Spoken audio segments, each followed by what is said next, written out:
Hello, everyone, and welcome to Slash Film Daily for Wednesday, July 3rd, 2019. On today's episode, we're going to talk all about Spider-Man Far From Home in a full spoiler discussion. My name is Ben Pearson. I am the senior writer at slashfilm.com, and I am joined on today's podcast by Slash Film editor-in-chief Peter Sciretta. I am here. This is weird. It is weird. I don't know what to say. I don't have a call sign or what everybody else does. Like, I can't be like, oh man, that's me. That is so weird. All right, managing editor Jacob Hall is also with us. Hello, hello. Weekend editor Brad Oman. Hey, that's me. And writer Hoai-Tran Bui. Hey, everyone. So, for people who are probably wondering, like, what the hell is going on, I'm hosting this episode. I'm recording it. Peter has, there's something going on in your apartment, right, Peter? That's what's happening here? Yeah, there's a mold problem in the roof of my bedroom. So they're now, my bedroom basically looks like, do you remember when they had E.T. cordoned off in that government facility with all the, like, tents and stuff? That's what my bedroom looks like now. All right, so just fair warning for everybody as we dive in right now. We are going to spoil Spider-Man Far From Home. We are going to spoil probably every other movie in the Marvel Cinematic Universe thus far. So if you have not seen the movie yet, now is a great time to turn the podcast off, go check out the film, and then come back. So I just wanted to make that abundantly clear right at the top of the show so people don't yell at us about spoilers. Before we get into our discussion about the movie, though, Peter, you wanted to talk about a trailer that you saw before your screening of the film. Yeah, I saw this trailer, The Art of Racing in the Rain. Has anybody else seen this trailer? I've never even heard of this before. Has Is that anybody else the dog seen this? movie? Yes, it's the dog movie. So I guess with all these, what's that dog series of the dying dogs that keep on A reincarnating? dog's journey or a dog's purpose. Yeah, I think like basically that has set off this trend of dog movies. And there's this new one that has Milo, whatever his name from Heroes and This Is Us. And it stars him. He gets a dog and he wants to be a NASCAR racer. And the dog, like, you can hear what the dog's saying. Like, the dog you can hear the dog's thoughts. And it's the life lessons learned between this dog named Enzo and his race car driver owner, Denny. And it looks horrible. I was hoping you guys had seen this because I had seen this trailer, actually, and I learned that they have, Universal has been trying to get this project off the ground for 10 years now. oh wow, it looks like, honestly, I think if you put this trailer in like a movie that has fake movie trailers, that you'd believe that this is a fake movie trailer. It's that bad. You got to check it out. I'll put a link to it in the show notes. It's called The Art of Racing in the Rain, and I don't believe this even exists, but it does. It's based on a best-selling book. Wow. All right. And I think Kevin Costner is the voice of the dog. I think so, yeah. Amanda Seyfried's in this movie, too. What is going on with that? I bet you her character in that movie can use her boobs to tell when it's raining. Oh, gosh. Remember, remember when I was saying that I was not excited for a lot of movies coming out? This is why. All right, well, let's talk about a movie that maybe some of us can get excited about, and that is Spider-Man Far From Home. This is Sony and Marvel's latest film in the MCU, the newest entry. Some of us have already given our brief thoughts about this movie, but I think Jacob and Brad, you guys just saw this last night. Is that right? So let's start with Brad. What did you think about this film? I loved it. I really did. I liked it more than I thought I would. We had talked about it before after you had seen it, and you talked about certain details on it, and it seemed like it was kind of crowded and messy a little bit. But for me, I love how wild and weird this movie gets thanks to the arrival of Mysterio, and it really just kind of shakes up the Marvel formula for me, just enough for this to feel like something that is new and exciting. You know, even the action sequences in this, especially once you get towards the third act, feel like something really cool that we haven't seen in the Marvel Cinematic Universe before. And yeah, a big part of why this movie works so well is simply because of Jake Gyllenhaal and his performance. But I also like what this movie does with Spider-Man as a character, and just how it advances him and evolves him in kind of a way where Peter's overwhelmed. And it does some interesting things with the aftermath of Avengers Endgame and how it affects Spider-Man. And even though it makes the movie feel like it probably couldn't function as well without the events of Endgame, and so it doesn't stand alone as well. I think that it works very well in despite that. I think that especially when it comes to this specific franchise, we kind of have to accept that there are going to be these interconnected elements. But for me, I think the story still has, a solid beginning, middle, and end for Peter Parker, and it's I liked it a lot. Jacob, what did you think? I think it's a good movie. I think it's a shotgun blast of a movie that is trying to hit a half dozen different targets at once, which means that it's maybe not connecting with all of them as strongly as it should, but it is connecting a lot of things that I find very interesting, and maybe it's not as focused as the best Marvel movies, but just in terms of its ambitions and its scope, it's really going for it in a way that I admired, and a way that I think does harm the film. But when I say harm, I mean it makes it, an incredibly fun, messy time instead of a total mess. We'll talk about more of this going on, but I think this is very much the first massive piece of blockbuster cinema to be directly about the Trump era, which was very interesting and really informs the villain of the film in a way that I found on the nose, but also accurate. So we'll get into that in a bit. It's a good movie with big ambitions. I wish it had been maybe honed into a finer point, but you know what? I will take a messy and with a big grasp over a firm grip and small ambition. Yeah. By the way, I would say when I was on set of Spider-Man: Homecoming, Michael Keaton was talking a lot about how his character was kind of thought of in the light of Trump and that whole thing. So I wouldn't say this is the beginning of this for even this franchise that is going in this direction. If you think about, working class guy, that whole storyline in that first one. And we'll get to this later. But I did want to mention I saw this film for a second time last night, and I did enjoy it more. I think I've come to the conclusion that I just don't love it when it gets broader and bigger. If that makes sense. Like I think I like my Marvel movies when they're more grounded and more, not crazy Earth monsters and Yeah, it certainly seems like they set the groundwork for the Spider-Man character in that mold, with Homecoming, which is like maybe the smallest movie of the MCU in terms of like its scope and ambitions. It's a very small movie, and this one sort of expands it out with the concept of this European vacation, but we'll talk about that in just a second. So the film opens with a quick jaunt to Mexico with Nick Fury and Maria Hill, and there's this very, very short moment where one of the elementals rises up, and we see Jake Gyllenhaal's Mysterio for the first time. And then we get into the real start of the movie, which begins with Whitney Houston's I Will Always Love You, which I thought was hilarious. It's a high school news report, sort of an opening sequence here where that's, again, a callback to Homecoming. But this sort of thing gets into the implications and the after effects of Avengers Endgame. So, Jacob, what did you make of the blip and the way that this sequence sort of tackled and carried the load that Endgame offloaded to it? I'll start with the basic construction of the video report first, which is incredibly funny. It's an incredibly tacky, made by 14-year-olds video, complete with Comic Sans and Getty Image watermarks on some of the images. It's incredibly funny. It is very tacky, very homemade. I'm not sure I buy that kids from a really nice magnet school would make something so trashy looking, but the joke is worth it.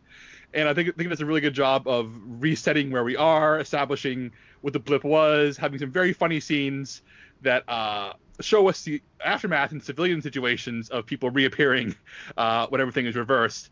And it really lays the groundwork for a world where enough time has passed for the blip to start feeling normal, that people are, forming charities and talking about, man, my younger brother's older than me now, and where it's gotten just normal enough to be grounded, but at the same time, it is always hanging over this universe, and that people are now aware of how incredibly crazy the world has gotten. So it does a really good job of blending the mundane and the spectacular in a way that I think actually sets the stage for what the rest of this world is going to feel like for the next 10 years of Marvel. Yeah, for me, I thought that it was nice to see them address some of these things that Endgame, address some of the questions that Endgame posed, but I just didn't think that they went far enough with it, and I know that they, this is a film that's trying to tell its own story. It's just that those questions are so interesting to me that I wish that there was more time to get into the implications and what could have happened there. But I guess for this movie, to address it at all and just to try to pay some sort of lip service to it is all they could have done. But I mean, some of the jokes are pretty great. Like the kid in the band returns and gets hit in the face with that basketball. Like, that's one of the better jokes in the movie to me, because I didn't really think that the humor overall in the film landed nearly as well as it has in some of the other Marvel movies. But what about Martin Starr talking about how his wife faked the yeah. Blip to leave him? That was probably the best joke of the movie. Yeah, that was another. I really will great say one. this. I really, I even wrote an article about this, but I wasn't expecting the Marvel movies at all to address what it was like when the people blip back, and like being able to see that and have to joke about that and what happens, I think is kind of fun. At the same time, though, it does only like raise more questions about it, because one of the scenarios we talked about was what happens when people were like on a plane or something like that. Like, they showed what happens in a stationary room, like they came back in exactly where they were. But what if you were in a car or a plane or something that was moving? I think it confirms that all those people fell to their deaths, doesn't it? So sad. All right. What if the next film, whatever it is, opens with Professor Hulk at a podium saying, "And that concludes my 2-hour lecture on the blip and how everything's okay," and everybody goes, "Oh, good, that explains everything," and we move on. Would everybody be satisfied? I would be satisfied if they then presented the entirety of that lecture on Disney Plus, because I actually want to see that. I want to know. I want to see Professor Hulk TED Talk. Wait, what if a future villain is the father of one of those kids who died on the plane, and he's coming to take down the Avengers? I wouldn't be surprised. It's a plot of Captain America Civil War, but point taken. Yeah. I did want to mention that at the end of this news report, she does say that she's ready to move on to the next phase of our lives. And I think that's kind of a clever double meaning of we're moving on to the next phase of the Marvel Cinematic Universe. Yeah, for sure. So I guess let's talk about the premise of this movie, which is that the kids are going on this European vacation it's supposed to be 2 weeks, I think, and there's a lot of, I guess, romantic intrigue going on with the high school dynamics. So you've got Ned and Betty, who suddenly become a couple, like against all odds, basically, over the course of this one flight. HT, what did you make of? Oh, go ahead.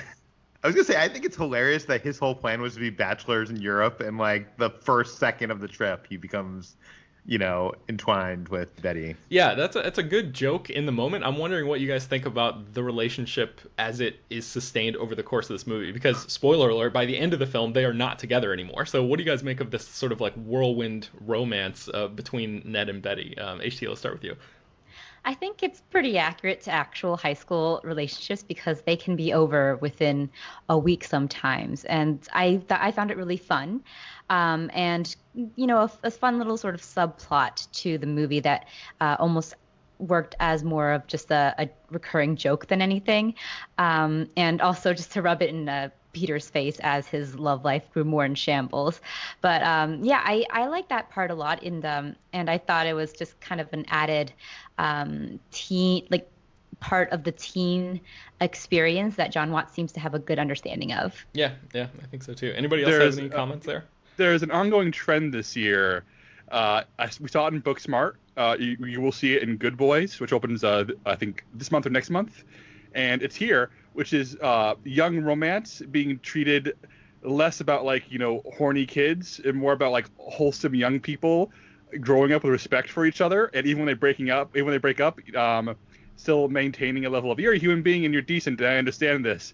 And I think all three films mine tremendous comedy from relationships that are actually pretty healthy and not fraught with the usual teen cliches. So I hope this trend continues. I'm actually really enjoying it. All right, one of the other relationships in this film is between Happy Hogan and Aunt May. And I don't know about you guys, this one didn't really work for me. I think maybe because we saw in Homecoming that Tony Stark was flirting with May, and it just seemed like Happy was stepping in for Tony in this weird way, and especially with the way that the film ended with them sort of unsure about the future of their relationship. It seemed like the movie was just trying something without actually committing to it, and it just felt like an odd choice to me. But I don't know, did this work for anybody?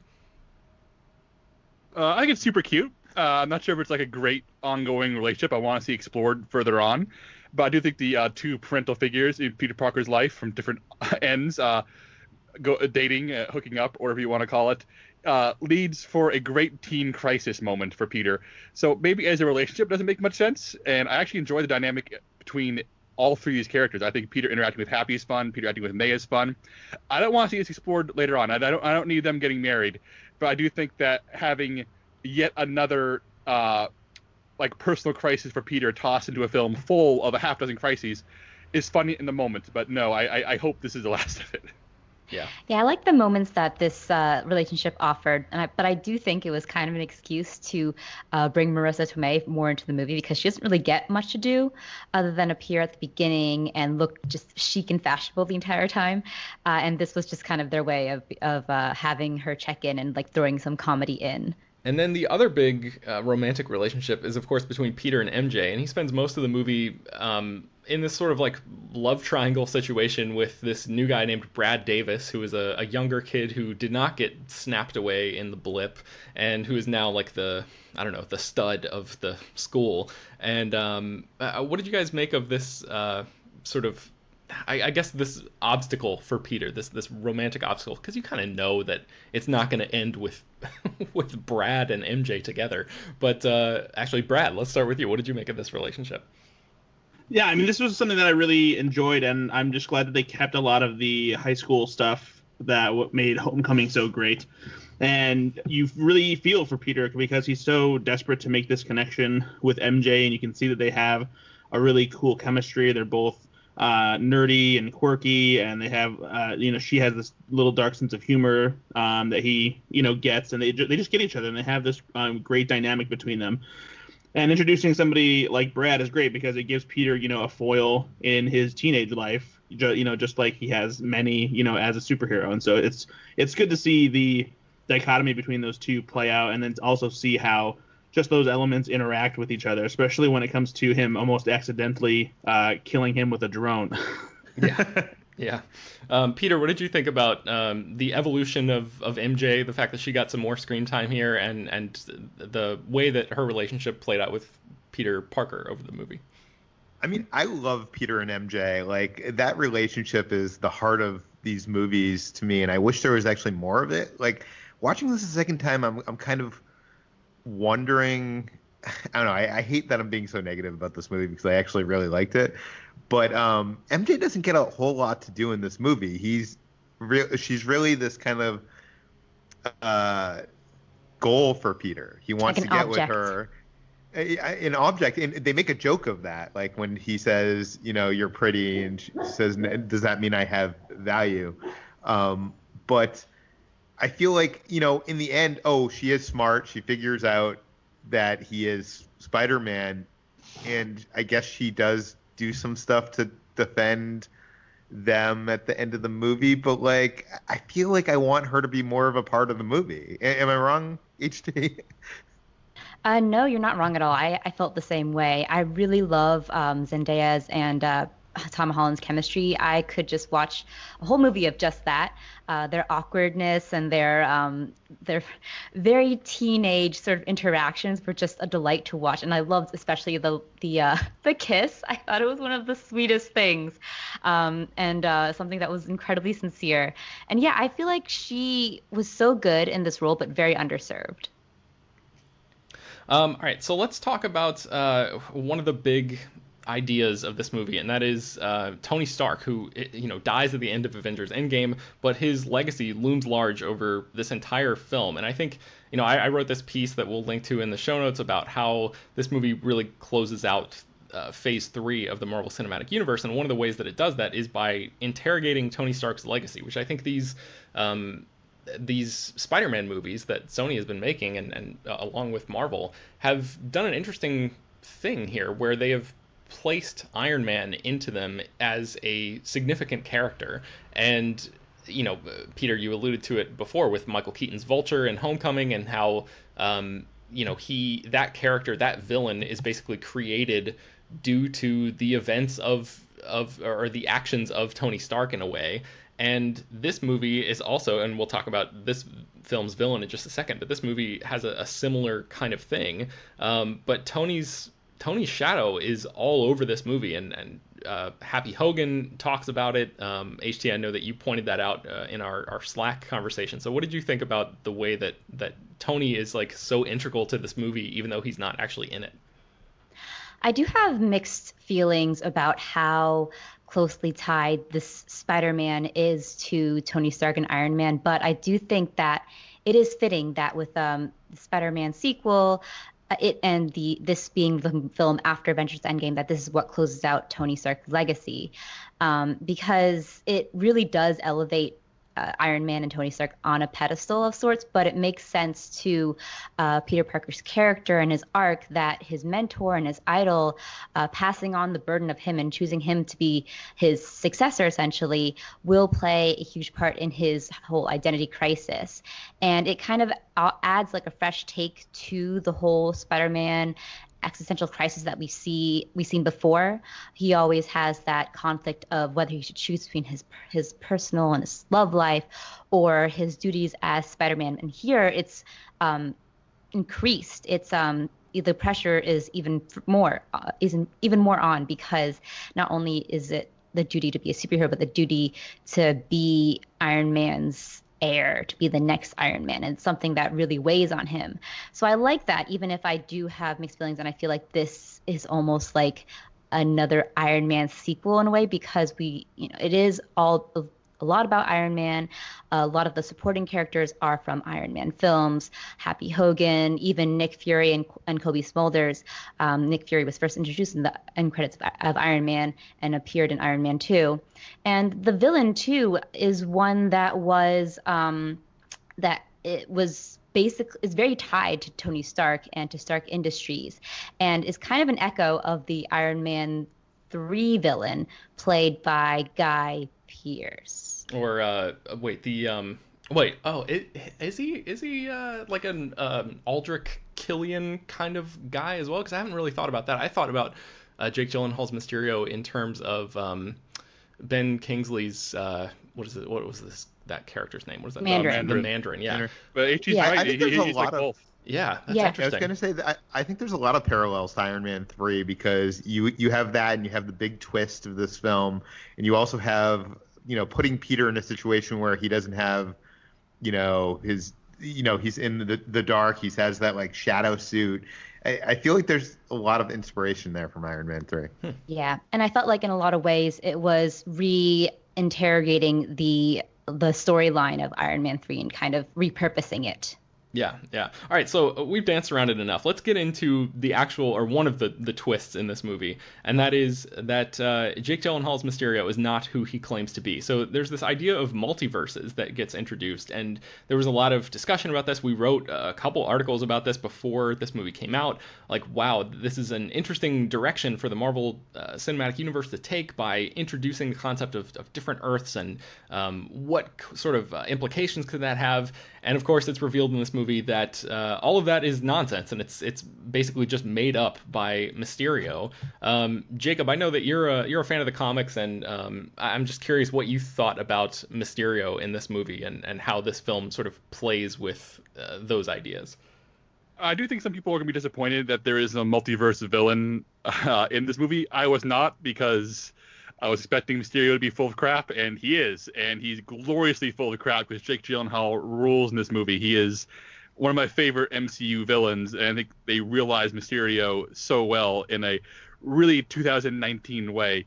I love the casting of Gyllenhaal here, because he's a very versatile actor, but I feel like his two best modes are impossibly noble and impossibly unsettling. And the switch he flips about halfway through this movie, where Quentin Beck literally waits for Peter Parker to leave the room and then turns to all his employees and starts celebrating the victory that they've had over Spider-Man, is such this devilish little moment. And he's such a scumbag, and he's such a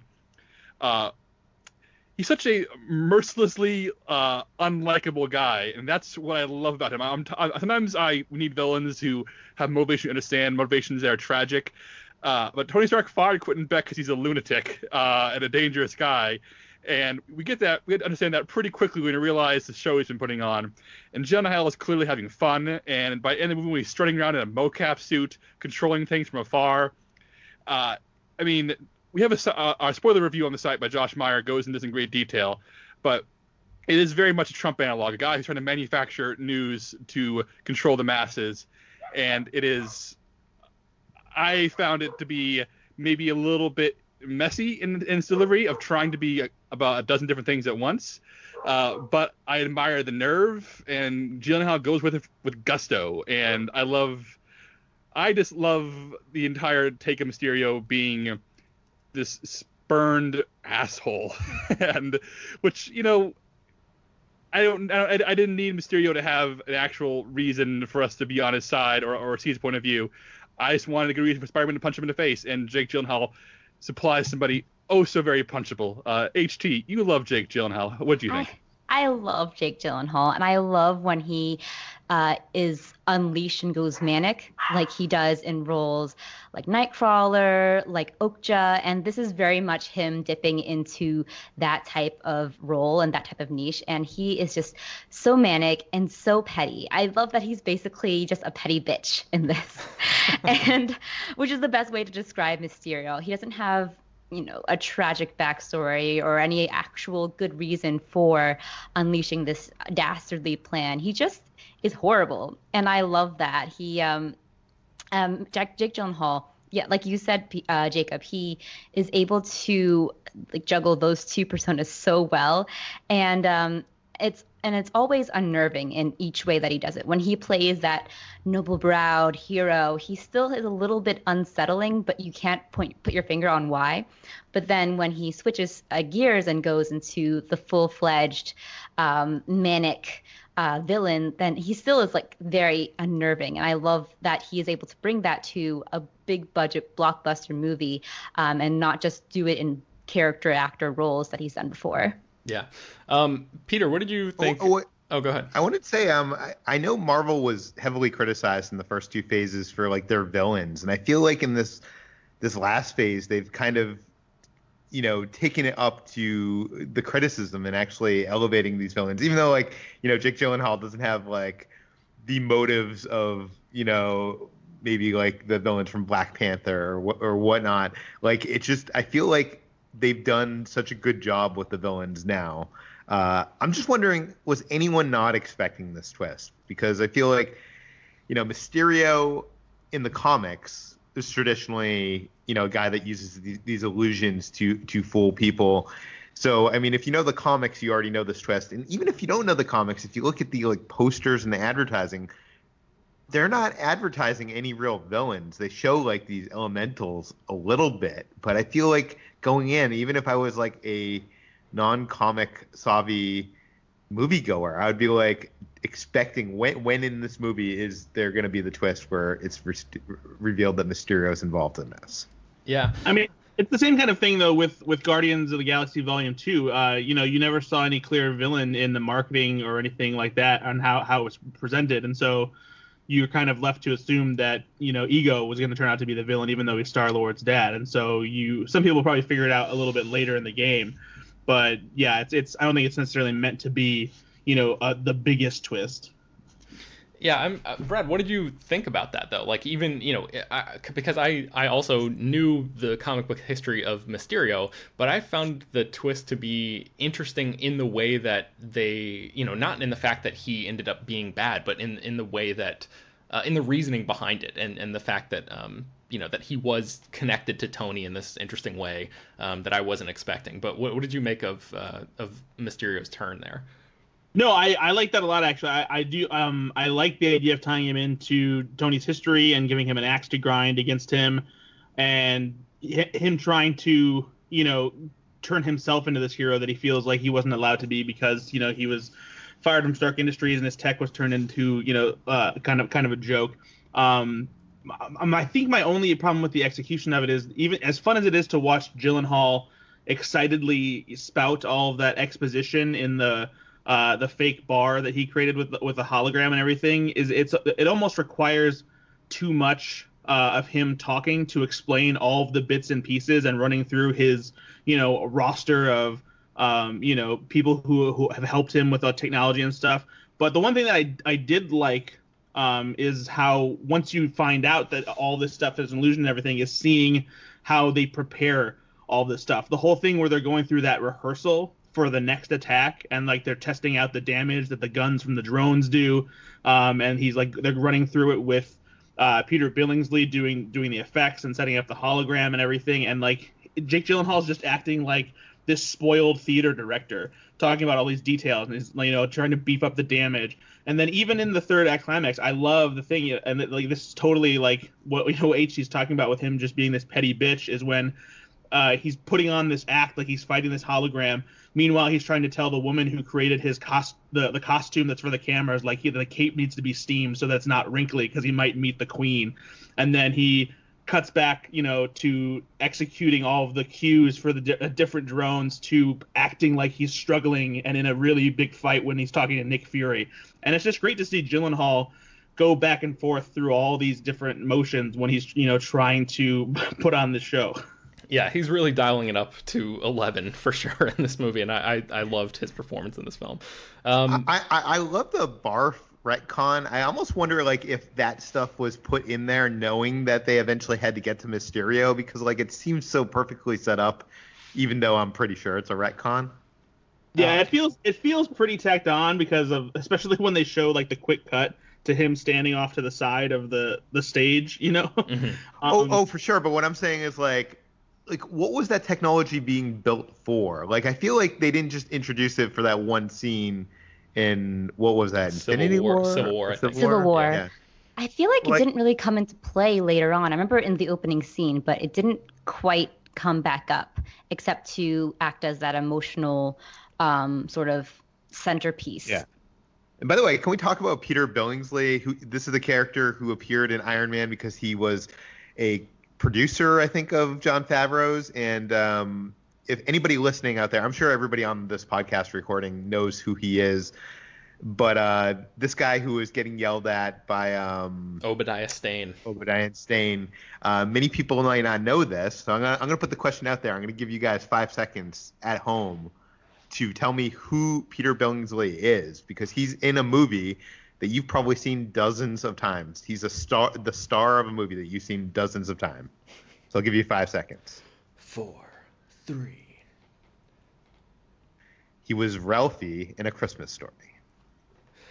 Yeah, I thought it was pretty great that they got him back because, I mean, that's one of those clever things that these movies can do, is they've built such a huge, intricate foundation that they can go back through and like mine their own work to find different angles and interesting aspects of exploring stuff like this. And I think the Barf thing is really interesting because that technology, even though it wasn't necessarily used that much before in the MCU, can result in some really interesting stuff when it's in Mysterio's hands, like the nightmare illusion sequence. So that's one of the most interesting visual aspects of this entire movie. It reminded me a little bit of Doctor Strange almost, like just the idea of like they could do anything with that technology.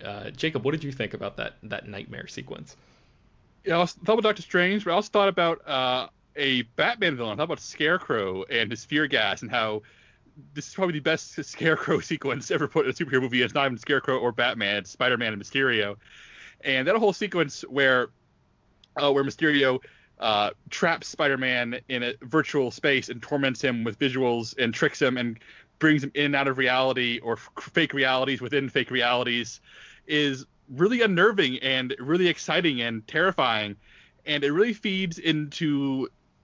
It makes very literal the subtext of Mysterio's plan, which is to create fake news and create a reality where we believe the impossible and believe non-facts because that's what's being put in front of us. In fact, Peter Parker's journey in this movie is many ways to get his spider sense working, which means for us as viewers to understand when we're being presented with BS, understand when the world around us is being crafted by people who are trying to control our perception.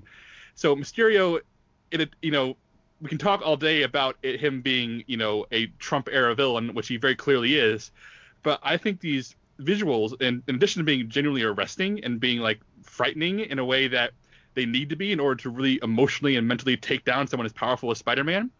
They take the concept of fake news and the concept of lies being made as real as possible and having real changes on human beings and their actual world by literally putting there in front of us. And it's no coincidence, no accident. Spider-Man's final battle is to dodge the fake news so we can get to the real threat and take it down. That is all my favorite part of the movie. It's not obvious. It's a sledgehammer, but it's a sledgehammer that I think is wielded by people who know how to swing it. Yeah, I think that's a good way to put it. Anybody else have any standout moments? I do have a question for you. I have a question about I have a nitpicky question about the logistics of what's happening here. So, what was Mysterio's plan? Did he know that Spider-Man was Peter Parker and that Peter Parker was going to be in Venice, so he had that scene in Venice, or did Nick Fury know that the Elemental was going to tackle Venice, so because he was being ghosted by Peter, he sent them on a class trip to Venice? Like, I think that I got that for you here, Peter. I think that once Mysterio got in with Nick Fury and knew that Spider-Man existed, he was able to pull all the strings. I think this is all Mysterio all the way. And as we learn later on, the real Nick Fury probably would not have fallen for this, as the second post-credits scene deals with quite humorously. All right, so Jacob, I think you have to leave us, right? Yeah, I have to duck out a little bit early, but I trust you guys to talk about this movie and be as excited about the end credit scenes as I was, because they're both fantastic. All right, so thanks for joining us, Jacob, and we'll get to those end credit scenes in just a little bit. Before we do, though, I'm curious, Peter, you were talking about the sort of the logic of this movie. There's these sunglasses that Tony Stark introduces and sort of posthumously passes down to Peter Parker, and he refers to them as Edith. And I think what do they stand for? Even dead, I'm the hero, I think, which I thought was a pretty so funny, pretty great joke. It's very in character with Tony Stark too. Yeah, absolutely. But it reminded me, we're talking about other films, Iron Man 3 and some of these other movies that this reminds us of. This is the most Dark Knight moment of this whole thing to me, like the idea of having this technology, and I guess this is something that has been explored in the MCU before, but having this technology that just like invades privacy in such a direct way. Did you were there any new ideas presented here in the form of these glasses or anything that you picked up on, Peter? Not really. I mean, I do enjoy that sequence where he almost kills Brad unintentionally. Like, it's a lot of fun, but at the same time, I think it's my main problem with this movie, where it kind of goes too broad and big, and it's kind of ridiculous, but I'm enjoying it while it's happening, so I guess I can't complain too much. All right, so let me see here. What else do we have? I do like that it also allows Peter to kind of show his moral compass a little bit, because even though he realizes he can see what everyone's doing on their phones, and for a quick second he thinks, he's like, I can see what MJ is doing, and he's like, no, he's like, that's terrible. Yeah, that's a good point, and that I think that's one of the things that the movie does really well, is balance the Spider-Man and Peter of it all. And I think that's one of the reasons that Tom Holland is so great, is because he's like fully believable as both. And I think, this is just another great performance from him. Let's talk about the Peter Tingle sequence, which is like the very end of his confrontation with Mysterio. I don't know, like, did you guys think this joke was good enough to repeat 50 million times in this movie, like they did, like this Peter Tingle thing for the Spider Sense?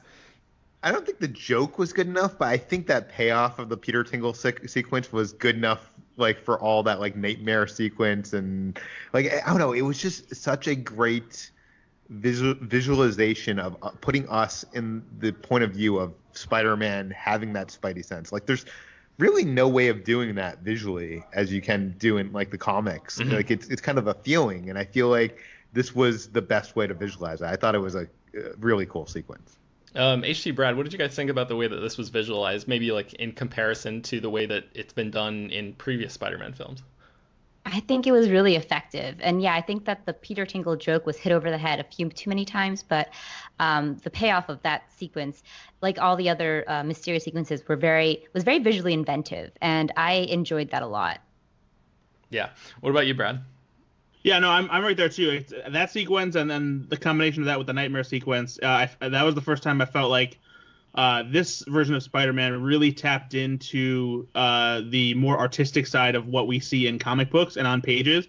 It reminded me of like how Taika Waititi so successfully brought the more bold and vibrant pages of Marvel Comics to screen in Thor Ragnarok, and I feel like those sequences in particular really brought to life a lot of like classic Spider-Man comics kind of feel.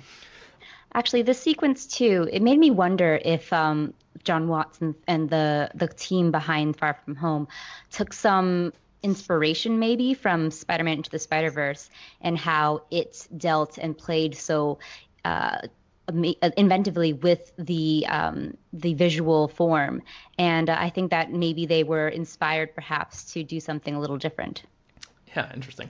I thought a little bit about Into the Spider-Verse as well, but mostly I just spent a lot of the time wishing that this movie was as interesting as that, because I mean I like this movie. I don't think anything can be though. I know. That's what I was gonna say. It's an unfair comparison because that film is just like it's working on a whole different level, and I do like this movie. I just I mean when you compare anything with Into the Spider-Verse, most things are gonna pale in comparison. But all right, so let's talk about the end of the film. And HT, you wrote a piece called "What the Spider-Man Far From Home Post-Credit Scene Means for the Next Spidey Adventure." We'll link to that in the show notes, but run through for us what happens at the end of this movie and what you made of it. So in the, I guess this would be the mid-credits scene. This is, we see Peter Parker back in his hometown of New York City and in his Spidey suit swinging alongside MJ. And after they part ways from their little date, a digital billboard starts airing this broadcast from none other than J. Jonah Jameson. And this J. Jonah Jameson is also played by none other than J.K. Simmons. And this was a huge surprise to me, a pleasant one. I actually screamed in theaters when I saw this happen. If you don't remember, J.K. Simmons played J. Jonah Jameson in the Sam Raimi, Tobey Maguire Spider-Man movies. And he reprises his role now in the Spider-Man Far From Home series. Yeah, Home Far series. Home. I like that. I don't know, I like Home series, yeah. And this is something that will probably be confusing to some casual moviegoers. No, this isn't a multiverse version or some sort of sequel to the Sam Raimi Spider-Man movies. This is just a case of... To be fair, there's no way that we can't definitively say that yet, because this could easily still be a multiverse version of Spider-Man. But there's just no connection between any other multiverse yet. What I mean is that it isn't the J.K. Simmons from the Sam Raimi Spider movies coming over. He's working for a website, the dailybugle.net. Yeah, dailybugle.net. Seems like more of like he's like an Alex Jones type in this. Yeah. But you do bring up a point here, HT, when you're bringing up the Spider-Man Home series. I'm wondering, since the first one is Spider-Man Homecoming, this one is Spider-Man Far From Home, and what happens in this end credit scene? Could the third movie be called Spider-Man No Way Home or Homeless? Spider-Man No Way Home, I think, is a better option. Homeless here, is a bit too of a charged term.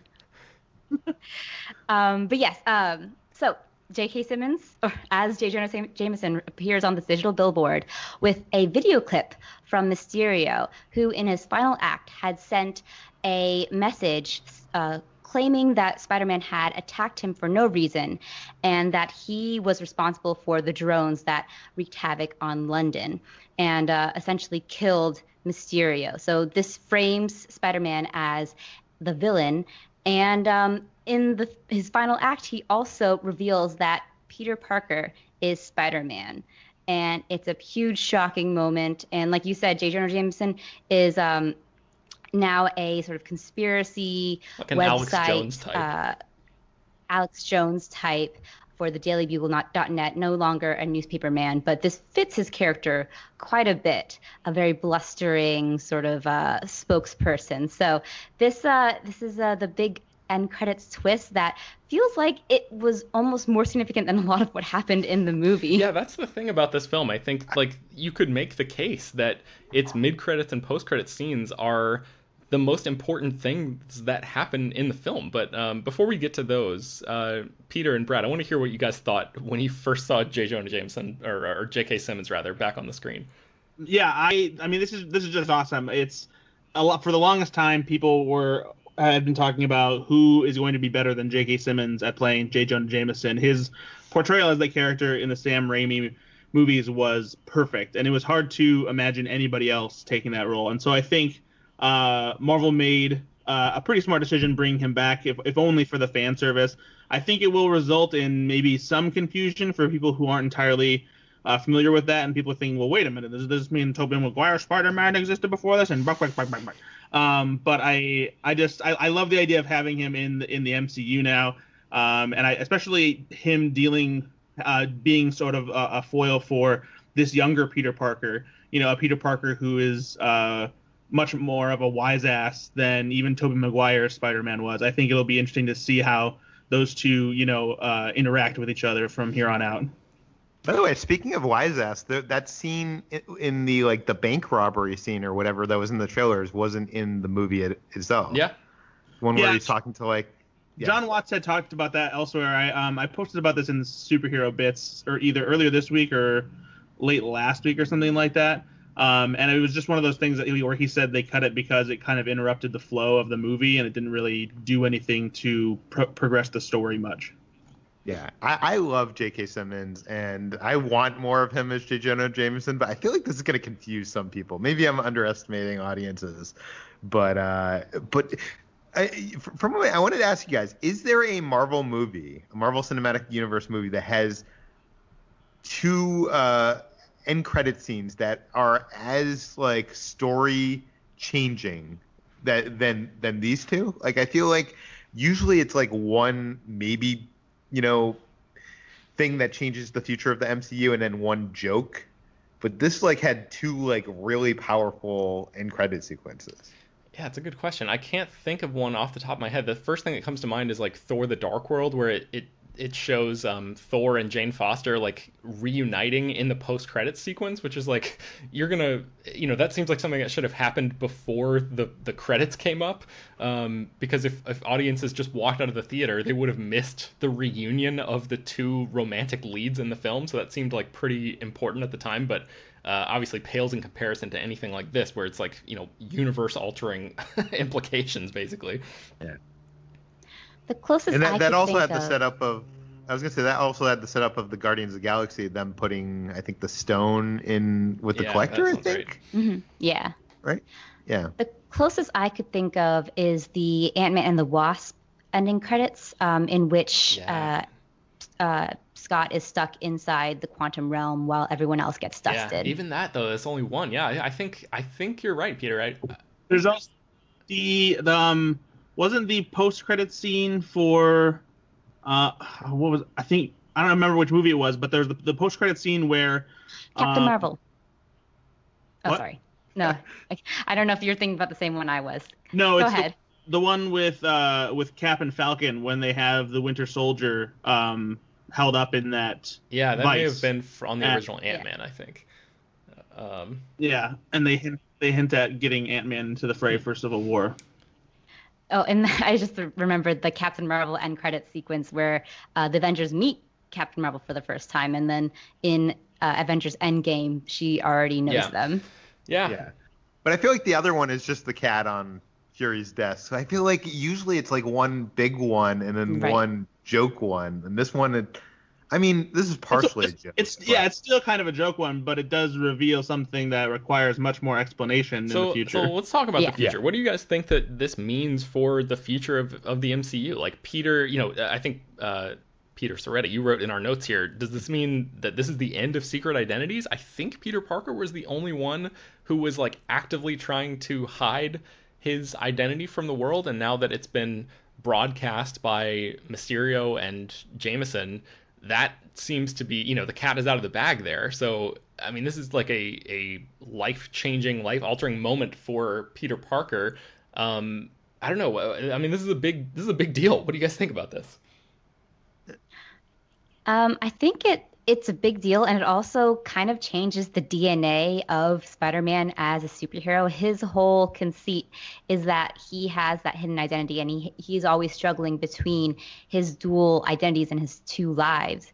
And taking that away, I don't know if you can have the same Spider-Man that we've known for 50 plus years. And I'm not sure how it would work out. But then again, when Iron Man threw away the idea of the hidden identity, we thought that was something that was completely just radical. But it worked really well with the MCU. But again, I also think Spider-Man is a different beast. I feel like it rubs me the wrong way because it's just done as like a quick like surprise, and like in the comics it's done with him choosing to do that. When Civil War in the comics, like, you know, they have that act and he chooses to actually reveal himself and be part of that whole thing. What I'm wondering though, I want to know what you guys think of this, because I'm trying to I want to revisit Homecoming. I'm trying to think of like, what is Peter Parker's arc throughout these films thus far, because it seems like at first he wants to be Avenger, then he turns it down, then he accepts being Avenger, then he doesn't want to be the Avenger. Like, it seems like very back and forth, and it doesn't make much sense to me. That's a good point. Go ahead, Brad. I think it makes perfect sense just because of he's a teenager. And, you know, teenagers are constantly flummoxing back and forth between these big ideas of what they want to do and then realizing how difficult it is to actually do those things. And so, considering Peter Parker is like 16, 17 years old now, I think this whole idea of going back and forth of, oh man, I need to do things with my superpowers and I want to be an Avenger, but man, maybe I should kind of lay low because it's actually a lot harder than I thought. And then, well, now I have to, you know, try and step up and be the superhero, but I still want to have, you know, this teenage life because I have a crush on a girl and I want still have some semblance of normalcy. So I actually think that it works perfectly for this character, and we don't have any other character who has to try to do those things to balance their normal life with being a superhero. There was some of that with Tony Stark and his relationship with Pepper Potts every now and then, but I feel like this portrayal of it is even more so integral to who Peter Parker is. I do agree with Peter, though, that I think Peter's arc is a bit of a mess, and it's my issue with Peter's story being so tied and intimately tied with Tony Stark and Iron Man. And I feel like his arc almost revolves around Iron Man in a way that takes away from his own personal arc and growth. I would agree with that if it wasn't for the case that we don't have a retread of the Uncle Ben stuff in the traditional sense. And so I feel like that does for Spider-Man what Uncle Ben normally would have done if we would have started with Spider-Man's origin story. Yeah. No, I like that. But I do feel like, and I've said this on the past on the podcast, and like in the comic books, there's this like great runs of stories that have these fantastic arcs. And then all of a sudden there'll be like this big crossover event that comes and like stops that and then puts the character in some bigger situation with, you know, all the other characters of the Marvel Cinematic Universe and kind of forces them into a different, just like direction completely. And it feels like Infinity War and Endgame did that to Spider-Man. Do you know what I mean? It felt like it came in and completely he had to take up the mantle of hero, and then now it's putting him back to where he was at the end of Homecoming. Yeah, I hadn't really thought about that. I think you're, man, I don't know. This is tough because I agree. I think Brad makes a lot of really good points here about the nature of Peter's decision making, but I think you guys also make some good points as well. So I don't know. I'm curious what our listeners think about this, and I would love for you guys to write in and let us know at peter@slashfilm.com. What do you make about Peter Parker's arc in the MCU so far? I guess we're getting into the end of the show here, so let's talk about the film's last big reveal. Brad, you just saw this movie last night. Why don't you run down the very end, the post-credits scene for us? What's in general, what happens here? Yeah, so the post-credits scene, kind of similar to the Infinity War credit scene, features Nick Fury and Maria Hill driving in one of the S.H.I.E.L.D. cars, and then as they're driving and they're having a conversation, all of a sudden, Maria Hill turns into a Skrull. And then as Nick Fury is talking, he also turns into a Skrull. And not just any Skrull, but Ben Mendelsohn as Talos. And apparently, Talos has been Nick Fury, and his Skrull companion has been Maria Hill this entire time. And if you're wondering just how long they've been Skrulls, apparently it's been a while because, as we learn, Talos is convinced that he has to tell Nick Fury what happened on Earth with Mysterio and Spider-Man and all this stuff, And so he calls Nick Fury and kind of, in a nervous sort of making excuses, rambling kind of way, explains to him how he gave Peter Tony Stark's glasses and the Edith system and how things kind of went wrong, but they took care of it. And so then we see Nick Fury on the phone, and at first he seems to be sitting, relaxing on a beach, wearing a nice Hawaiian t-shirt and just relaxing. And then as he gets up and walks away from his comfortable beach chair, we see that it's a hologram that disappears, and he's actually on this huge Skrull space station with a bunch of other Skrulls walking around, and Fury just kind of, in a very chill way, is walking around with that Samuel. He's looking for his shoes. Yeah. Eventually he's walking away, and he's like, "Where's my shoes?" he's like, "Gotta get back to work." So it's a little bit of a joke, but it shows us that Nick Fury has been in space for a while, and he's doing something with the Skrull civilization. Seemingly and likely has been working with Captain Marvel to get them back on their feet after they were kind of brushed to the side and chased down like these, refugee terrorists by the Kree. So there's a lot to fill in here, and I feel like it's mostly a setup for maybe what will be coming in Captain Marvel 2, and we'll get to see Nick Fury in space, kind of expanding his horizons and learning more about the things that he's not aware of. To me, though, I think the most interesting thing is you have to wonder how long has Nick Fury been gone, and how long has Talos been filling in for him. Interestingly enough, even before this movie came out, there were some people who, because of Captain Marvel, and then because of just their knowledge of the Skrulls in the comics beforehand, were thinking that this version of Nick Fury wasn't actually himself. And one of the hints that people latched onto was a very small detail in Avengers: Age of Ultron that ties to Captain Marvel, because in Captain Marvel, Nick Fury has that conversation with Carol Danvers where he has to tell her something about himself that is so specific that, it couldn't be made up or known by a Skrull. And he says that he can't eat toast unless it's cut diagonally. And somebody noticed that in Avengers: Age of Ultron, he's making a sandwich and he doesn't cut it diagonally. And so that was something that had people thinking, oh, Nick Fury is totally a Skrull. And as much as Marvel likes to plan stuff ahead of time, I don't think that 4 or 5 years ahead of time they were thinking, oh, let's plant this little detail because Nick Fury is going to be a Skrull. Yeah, but that could be a retcon thing. Do you know what I mean? No, it could easily be retcon, absolutely, and I hope they do, because it's such a little thing and it's so silly that it would just be an awesome way to make that connection. Wait a second. So how long was Fury gone for? Because I feel like that's the thing. It's hard to know for sure. But I feel like it would. Do you really think he would miss the funeral of Tony Stark? Apparently he did. So here's we the don't thing. know that. I interviewed John Watts about a ton of spoilers for this movie, and Sony has actually asked me to hold the full interview until this weekend for some reason, even though this movie is out and everybody's talking about spoilers already. So I feel comfortable enough talking about one specific tiny moment from this interview that will go up soon on slashfilm.com. I asked John Watts about this. How long has Fury been impersonated by Talos? And according to John Watts, and again, could easily be something that Marvel Studios ends up retconning or whatever, he said basically just since the beginning of this movie. So as far as John Watts is concerned, the Nick Fury that appeared at the funeral in Avengers Endgame was the actual Nick Fury. So to make of that what you will, and again, that's just John Watts. That's just the director of one of these movies saying that. And like you're talking about with the diagonal bread, like this could very, very easily just be something where if it works in a story later on, different storytellers could do something totally different with that. Yeah. And who knows? Marvel might not tell them things. Like, I wonder, like, how much do you think Marvel told the actors in this movie about Tony Stark being dead? I think they probably knew. Do you have any idea? Do you think they knew? Just because they were filming this. Yeah, but there's a whole sort of thread about who's going to be the next Iron Man. It's something that all of the supporting characters talk about too.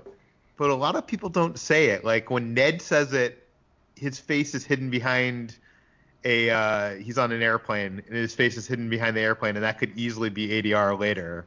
And that in memorandum in the beginning is editing that could have been done very late in the process. Do you know what I mean? Like those murals were not on the wall when they were filming. I'm guessing. That's interesting. Now I'm gonna go back and watch it for a second time and see. Like, would they trust Tom Holland? But like, what about Well, Jon Favreau? Like the entirety of Happy Hogan's appearance in this movie, not the entirety, but a good percentage of it is about how, you know, is him talking to Peter about how he has to step up and be the new Iron Man, basically. Like, you know. Favreau's not going to give that stuff up. He's a pro. I mean, he knows not to give those things away. Yeah, but it's also an essential part of Peter's conflict in this movie, him being the new Iron Man and him having to step up to that legacy. So I feel like at least Tom Holland would have known, even if he's horrible with spoilers. I know I'm relaying like I am being J. Jonah Jameson relaying a conspiracy theory here, but the end of Infinity War, they shot two different ways. They shot it as a funeral scene and they shot it as a wedding. Or Endgame, sorry. They shot it as a funeral scene and they shot it as a wedding. So there could have been like an ending where he was retiring, and a lot of the stuff could have still worked with Iron Man being retired. Do you know what I mean? I don't know. Maybe not. The other thing I wanted to bring up is it is kind of cool seeing this a second time, how they do set up the Skrull reveal throughout the film. Because there's a bunch of times. There's a time where Fury's talking to Maria Hill about the Kree invasion or Kree war or something when they're coming out of the building. There's also a time where when Peter meets with Nick Fury and he meets Beck for the first time, where he tells Peter, he's explaining things to Peter, and he says "your planet" when talking to Peter. So that seems like a weird thing for someone that's human to say. And there's also another thing that someone brings up Captain Marvel, and he says, "Do not invoke her name." I was gonna say that too. Oh yeah. The point, the thing about Nick Fury only being a Skrull since the funeral makes sense because he got that page off to Captain Marvel after Thanos' snap, and they haven't seen him and Captain Marvel haven't seen each other since Captain Marvel, since the 90s. So it would only make sense that when she comes back and she's there for Tony's funeral, and if Nick Fury is actually there, that's them seeing each other again for the first time, that maybe they talk and decide that they hatch this plan that he can go off and hang out with her for a bit while Talos stays behind. Yeah. But that's also not to say, Brad, that in Age of Ultron that he couldn't have been away on one of those missions and have a Skrull replacement back then. I mean, that is also true. Yeah, I don't know. It'll be interesting to see how that plays out. I doubt that's ever going to come into play unless we get a Fury Disney Plus show. So I wrote an article about how Far From Home sets up some unexpected MCU movies. I'll link that in the show notes and you can check that out. I'll talk a little bit about Guardians of the Galaxy 3 and Captain Marvel 2. One other thing really quickly before we wrap up is that this movie almost showed Falcon as the new Captain America. So that's something that we haven't seen yet since the ending of Endgame, which, I mean, that's a very recent movie. It just came out. Of course, we haven't seen it yet. But there was some discussion between Kevin Feige and some of the producers of this movie about putting Anthony Mackie in this movie as Sam Wilson / Falcon / Captain America. Feige said, "We briefly talked about bringing in Falcon as Captain America at the end, like maybe once Peter's arced and he's sort of like leading the team, like maybe he calls in a favor." Oh, actually, that was Eric Carroll, the executive producer of Far From Home, who said that, not Feige himself.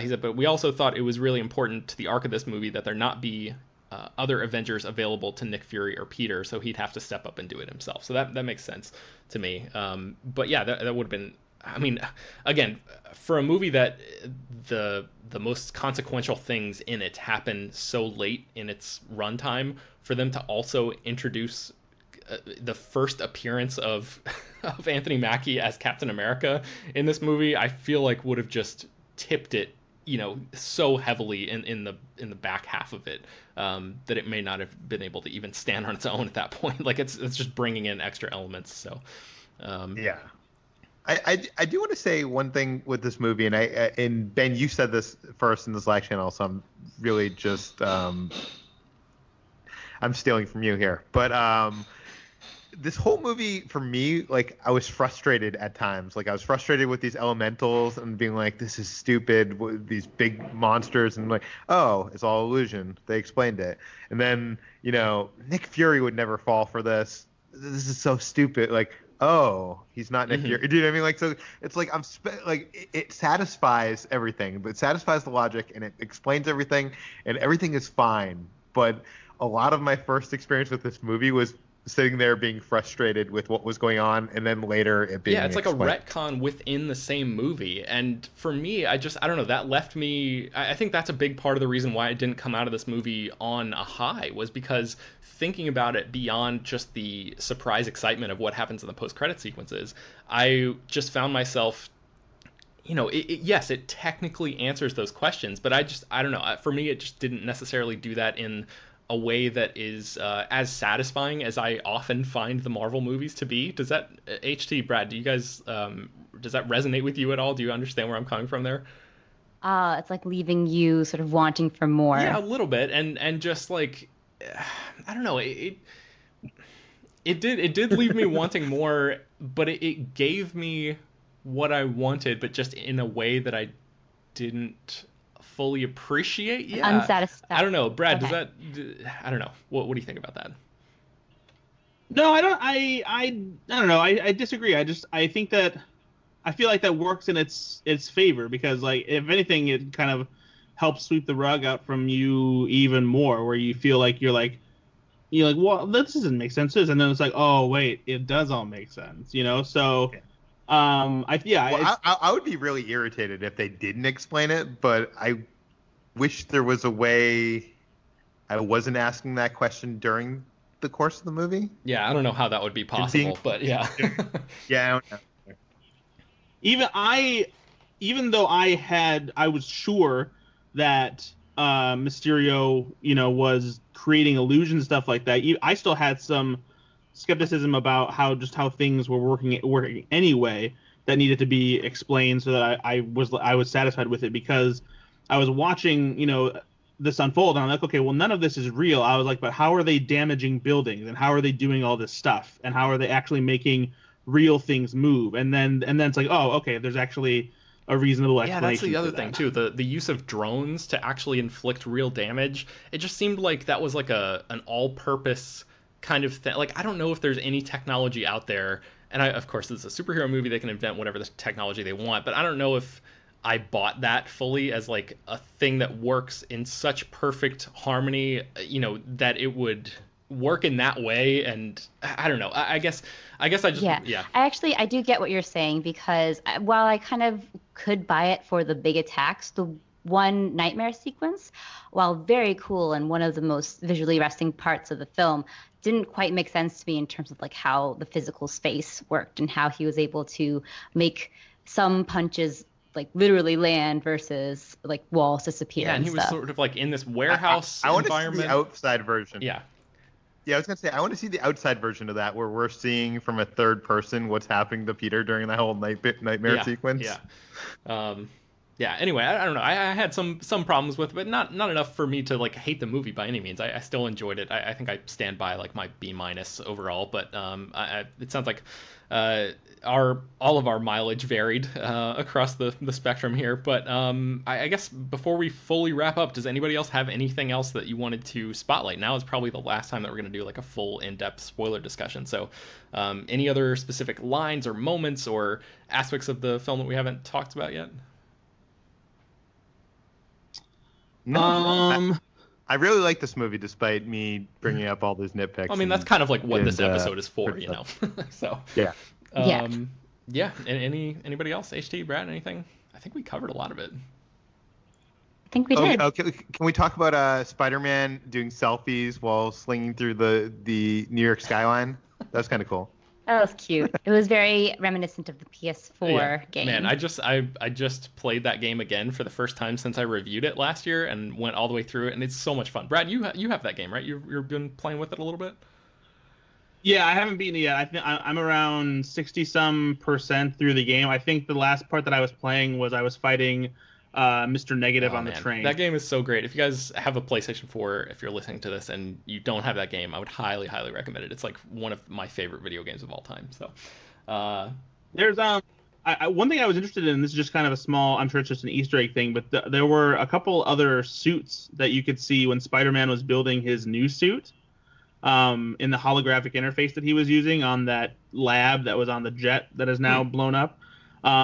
And so I was wondering if like those what other like prototype suits like Tony had created for Spider-Man, because there was a couple other ones there, and I didn't see any that looked like any suits that I recognized from like any comic variations or anything like that. One of them did look a little bit more Iron Man-esque than the other ones. Even more so than the Iron Spider suit. But now that that Spider-Man has 4 different Spider-Man suits, I wonder how he decides which one he'll like wear all the time. yeah, goes with whatever. Maybe it's per scenario, but I really love that moment where he's putting together the suit, and you have that like Tony Stark moment, and Happy Hogan goes into the driver's seat and starts playing Back in Black. I don't know. I thought that was like a really good like end. I mean, I know we've had like 10 endings to Tony Stark now, but I think that was a great tribute. And the other thing one last thing I wanted to mention is when they were at the charity fundraiser behind the scenes with Aunt May and Happy Hogan, there was a sign in the background from this old wrestling event advertising Crusher Hogan. And for those of you who don't know, that is in the comic books the wrestler that Peter Parker fought and became Spider-Man.